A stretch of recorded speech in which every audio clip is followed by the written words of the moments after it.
s'avérer être une question très, très délicate, dans ce sens que, suivant qu'elle soit fondée ou pas, elle pourrait être une manœuvre supplémentaire de la part du camp d'en face, ou alors un caillou dans, n'est-ce pas, la chaussure des forces vives que nous constituons. Bon, dans tous les cas de figure, dans l'un et l'autre cas, on devrait pouvoir regarder les choses très attentivement, tout en souhaitant, bien sûr, tout en souhaitant que, une fois de plus, ce soit le camp d'en face qui soit démasqué dans sa manœuvre. Parce que si c'était plutôt le contraire qui s'avérait, qui était avéré, bon, il va de soi que je comprends à peu près les appréhensions que nourrissent les uns et les autres, n'est-ce pas, parce que c'est, qu'on le veut ou pas, c'est notre camp qui prend un coup. Alors, pour la petite histoire, si vous me permettez, le premier d'entre nous qui m'a informé de cette histoire, c'est le docteur Nimsi. Le docteur Nimsi m'a appelé, il m'a dit, mais président, est-ce que tu... j'ai dit, mais dis-moi. Il a fait le développement de la situation qui prévalait.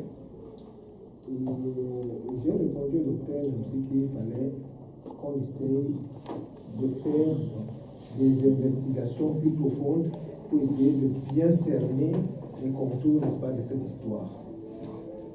Et donc, en temps aussi, le docteur m'a rappelé, on en a encore une fois plus parlé, et je me suis dit, il était de mon devoir aussi de ne pas rester, de ne pas me croiser les bras face à une situation comme celle-là. Donc, raison pour laquelle j'ai passé un coup de fil à certains amis qui se trouvent être proches du MRC. Alors, pour leur poser la question de savoir, est-ce que vous avez eu votre président? Si oui, qu'est-ce qu'il en parle par rapport à ce qu'il est en train d'être dit?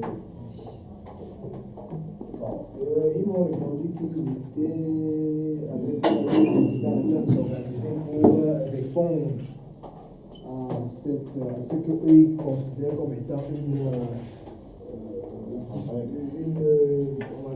diffamation ou tentative de manipuler à cette manipulation. Bon.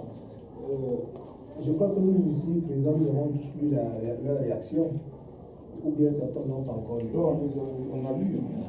Ils sont plus dans le tribalisme que dans la réponse politique. Et il me semble que la réponse qui a été donnée par les instants dirigeants du MSC nous ont laissé croire que si, effectivement, leur communiqué était fondé, était vrai, il y aurait une tentative de manipulation. Je parle bien conditionnel. Maintenant, on ne va pas rester là se croiser les bras. On va regarder de près pour essayer de mieux comprendre où se situe, n'est-ce pas, la vérité par rapport à cette affaire. Quant à vous, juste pour compléter, juste pour compléter l'histoire, quant il avoue, il a je le communiqué, il avoue, mais il dit ceci, que il s'est passé en relecture, mais lui n'était plus là. Et que depuis 7 ans, il n'est plus responsable de ce cabinet qu'il a créé, TB Trust. Mais par contre, il est actionnaire majoritaire à 70%. Donc, il ne nie pas. Il dit seulement que ça a été voté. En fait, ça avait été envoyé en relecture à la présidence. Mais il n'était plus au pouvoir. Mais c'est son cabinet qui a qui est bien à l'origine. Qui a réfléchi, qui est bien à l'origine de la motion. Et c'est écrit dans son communiqué. C'est pas fabriqué. Je voulais juste, Président, je voulais simplement compléter ce qu'on est en train de dire là. De toutes les façons, ne soyons pas dupes. Il y a de la manipulation dans l'air. Ok? Et j'aimerais aussi une chose. Ne soyons pas naïfs. En politique, c'est de bonne guerre. Ok? Donc, quand tu es en train de découvrir ce qu'est la politique, peut-être qu'ils ne le savaient pas. Fermons la parenthèse. Oui, je parle en une minute juste pour dire que ce que Kam a dit, c'est que le texte a été rédigé quand il était aux affaires, quand il était ministre. Et quant à ce qui concerne le cabinet, il ne fait pas trop. C'est-à-dire, il parle du cabinet en tant qu'un cabinet où il a exercé et à un certain moment il n'appartenait plus. Mais quand il parle de participer à la rédaction du texte, c'est en tant que ministre à l'époque. Ce n'est pas en tant que cabinet.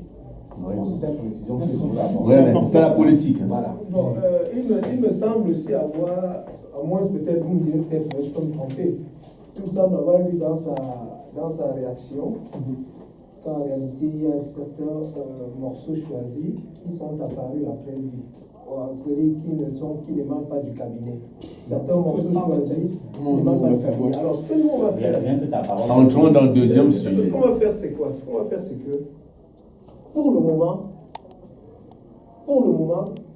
le Conseil des Camerounais de la diaspora affiche une position de neutralité. On y parle. On affiche une position de neutralité.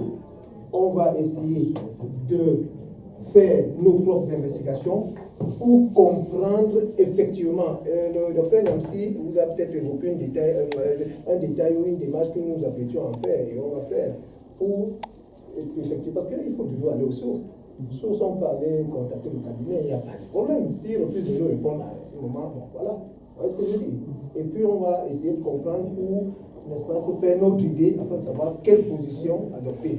Et bien évidemment, je suis d'avis, un peu, je partage l'avis des camarades qui disent que, effectivement, vous ne pouvez pas au même moment prôner, n'est-ce pas, certaines vertus, et au même moment les cautionner quand c'est ces mêmes vertus-là, ou le contraire de ces vertus se trouve dans votre camp. Donc, parce qu'on milite pour un pays, pour un